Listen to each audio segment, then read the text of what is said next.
mamanya ya. Ketika ada laki-laki pengen deketin, Nggak boleh! Nggak boleh!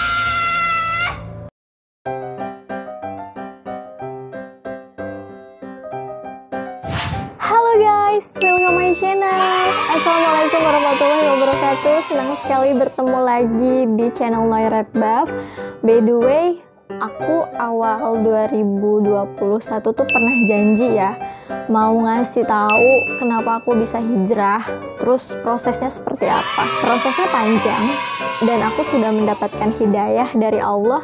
Cuman aku dalam arti secara tidak sadar dan secara sadar juga aku mengabaikan itu. Jadi ini cerita sih pengalaman aku. Pengalaman aku itu pernah dulu aku disuruh temen, kayaknya di diri kamu tuh ada sesuatu gitu. Kenapa kamu sering sakit? Kenapa kamu itu lemas? Kenapa kamu gak nafsu makan? Itu bukan sakit medis.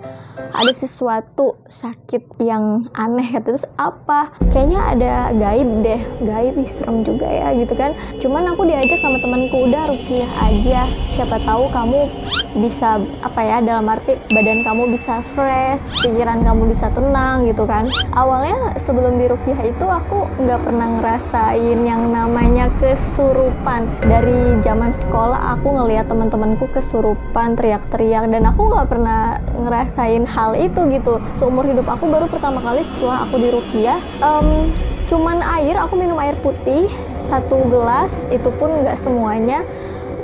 Kata ustadznya kalau minum terus kalau ada reaksi muntah itu berarti ada sesuatu di badan aku.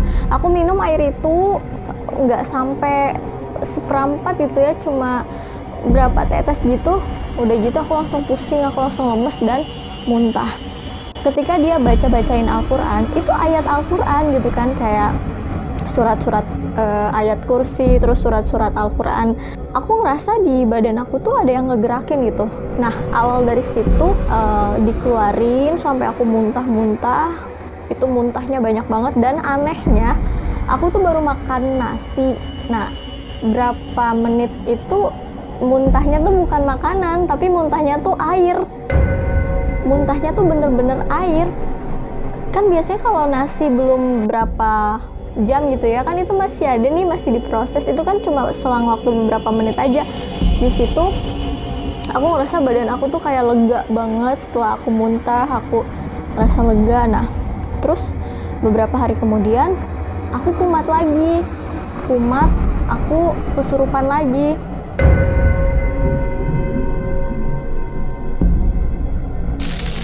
Itu aku udah berkali-kali. Aku ke 9 orang yang pengobatan alternatif ustadz. Aku tuh namanya orang ikhtiar ya, berusaha.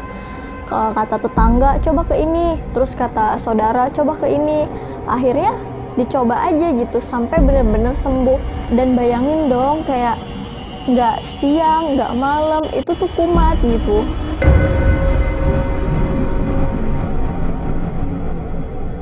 Kumat tuh kayak teriak-teriak, ketawa-ketawa gitu, dan aku nggak bisa mengendalikan badanku gitu kalau dia sudah masuk.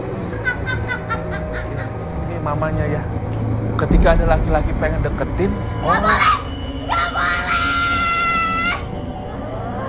oh, Aku baru ngerasa ya, gini ya rasanya kesurupan, gini ya rasanya ada makhluk halus yang gaib-gaib itu ada di badan aku tuh. Kayak ngerasa sakit di punggung belah kanan gitu kan, kayaknya berat banget kan, padahal aku nggak capek, nggak lagi, ya maksudnya ya lagi biasa-biasa aja gitu, istirahat cukup, makan cukup, tapi sakitnya tuh kayak yang nggak kelihatan tapi kita bisa ngerasain. Nah itulah akhirnya 9 kali aku kesana kesini sampai keluar kota.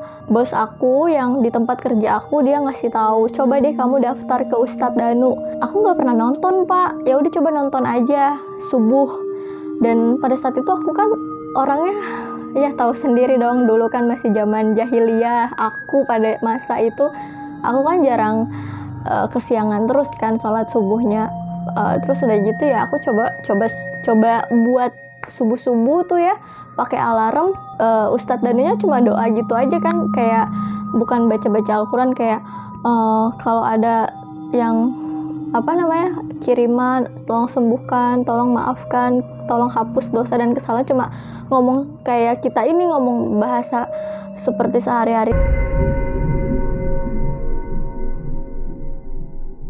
Aku mulai kerasa tuh, kok aku pusing, kok aku pening ya gitu kan. Padahal kan secara kita ngelihat waktu itu tayangan Rahasia Batin di MNC TV kan, ngelihat Ustadz Danu kan padahal cuma gitu aja gitu ya, kalau sekilas gitu, tapi sebenarnya itu berpengaruh loh sama aku, karena di dalam tubuh aku ada sesuatu. Akhirnya aku muntah di situ kan, di videoin. Terus itu yang ngirim video, yang daftarin itu tuh bos aku, tempat kerja aku. Jadi aku mau makasih banyak sama Pak Rudi.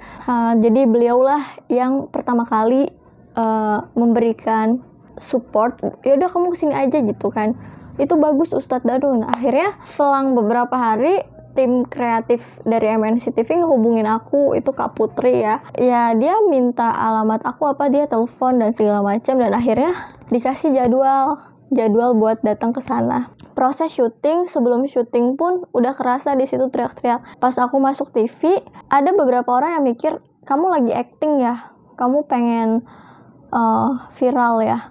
Sumpah ya Allah, itu pikiran yang buruk banget itu ya, seujon banget. Aku benar-benar sakit pada saat itu. Nanti aku lampirin ya beberapa foto-foto aku pada saat aku sakit di infus. Itu aura dari muka, dari wajah itu kelihatan. Dulu itu aku sering banget jerawat batu, tapi lebih ke bisul. Jadi gede-gede banget gitu ya. Aku udah ke klinik kemana, pengobatan kecantikan, ke dokter ini, dokter itu, pakai yang krim mahal gitu ya, yang bermerek, tapi tetap aja masih tetap kayak gitu. Dan sekarang aku udah sembuh atas izin Allah melalui Ustadz Danu. Lihat deh muka aku. Serius deh, aku nggak ngeluarin kayak dulu harus berjuta-juta gitu buat suntik jerawat, buat facial, buat beli krim dokter. Dan sekarang aku bener-bener ngerasa kulit wajah aku tuh kayak nggak ada bekasnya gitu kan. Biasanya orang kalau jerawat itu kan yang gede-gede, terus kalau misalkan dimainin atau nggak pakai ini kan dia bisa bopeng ya, bisa berbekas gitu. Dan sekarang aku bener-bener mulus banget, bener-bener nggak ada bopeng atau apa. Kalau komedo sih di hidung masih ada ya, karena kan aku juga make up. Tapi keseluruhan kulit aku tuh bener-bener kayak nggak ada bekas jerawat yang gede-gede banget. Kesimpulannya ya teman-teman, acara yang dihadirkan di televisi itu jangan mengira settingan, acting gitu. Kalau menurutku, aku yang pernah diundang dan aku yang pernah menjadi pasien program Rahasia Batin, aku merasa ya Allah gitu ya, orang bikin program seperti ini tuh sangat bermanfaat banget untuk orang-orang yang kayak aku gitu ya, yang udah pengobatan kesana kesini. Karena sakit kayak gitu tuh nggak bisa pakai medis gitu. Karena ketika orang saya kesurupan, saya gini, oh mungkin kamu punya psikologis, mental kamu terganggu, kamu ada trauma masa lalu. Bukan itu gitu poinnya. Ini sih balik lagi sih ke kepercayaan masing-masing gitu ya. Jadi kita kan nggak bisa maksa gitu, believe kepercayaan orang lain, it's okay, whatever gitu kan. Dan aku cuma bilang sama diriku kayak, apa yang pernah aku lewatin aku bakal sharing sama teman-teman di YouTube aku gitu kan. Aku ya cerita ya apa adanya kayak gini gitu, nggak ada yang dikurangin, nggak ada yang dilebihin. Pernah Ustadz Danu bilang pada saat di rekaman itu ya, saya balikin kamu ya sama yang ngirimnya. Jadi kesimpulan orang-orang yang nonton itu, oh berarti ini kiriman orang nih. Nah aku nggak mau seujon gitu ya. Dia bilang apakah kiriman dari mantan aku. Aku pikir-pikir ya, dosa yang pernah aku ucapin, aku omongin ke orang gitu ya, takutnya jadi kesalahan aku juga. Aku coba minta maaf gitu kan, aku minta maaf duluan apa segala macam. Cuma kalau misalkan mikirnya, perasaan aku gak pernah punya masalah sama orang gitu kan. Dan aku mikirnya, oh berarti bisa jadi ini baru kemungkinan ya, oh mungkin dulu aku nyakitin mantan aku, tapi belum tentu juga dia yang melakukan itu. Jadi dengan aku sembuh, dengan aku sehat, dengan aku merasa fresh dan bahagia sampai saat ini, itu udah rasa syukur yang gak bisa dinilai dengan uang gitu kan. Terus aku juga belajar ilmu baru gitu ya teman-teman, bahwasanya dulu aku banyak menyalahkan gitu, aku kayak gini karena si A, aku bisa seperti ini karena si B. Jadi menyalahkannya tuh aku ngerasa terzolimi, aku ngerasa tersakiti, dan aku ngerasa jadi orang yang paling teraniaya gitu ya sama perlakuan dan sifat orang lain, sama mantan-mantan aku, sama teman-teman aku ibaratnya gitu kan. Cuman aku belajar ilmu ya, yang menurutku ini masuk logika sih.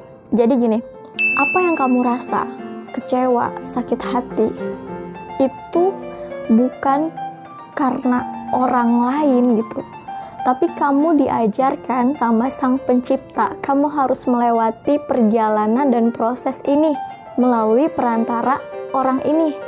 Jadi orang yang hadir di dalam hidup kamu, yang membuat kamu sakit hati, membuat kamu terluka, itu adalah perantara yang dikirim Sang Pencipta. Dalam skenario kehidupan, kamu harus belajar. Jadi ada pelajaran yang belum diselesaikan dalam hidup, jadi kamu harus mengalami itu. Tidak serta-merta kita nyalahin ke orang. Apa yang kita rasa, sakit hati, kecewa, marah, kesel, kita nggak bisa numpahin, oh gara-gara kamu nih aku kayak gini. Jadi kita kembali mengoreksi diri kita, oh berarti aku merasakan seperti ini karena Allah Sang Pencipta ingin aku belajar. Jadi di dalam hidup aku, di dalam diri aku tuh masih ada yang belum sempurna, belum aku perbaiki gitu, dalam artian mudah-mudahan teman-teman paham ya apa yang aku jelasin ya. Intinya di sini aku pengen sharing aja sih dan meluruskan omongan-omongan teman-teman aku yang heboh banget gitu ya, aduh masuk MNC TV gitu, itu acting gak, terus dibayar berapa. Sama sekali itu benar-benar fakta dan kenyataannya seperti itu. Oke, makasih banyak. Aku segitu dulu sharingnya. Kita lanjut di video yang lain. Makasih banyak, selamat menjalankan ibadah di bulan suci Ramadan 1442 Hijriah. Semangat puasanya dan jaga kesehatan.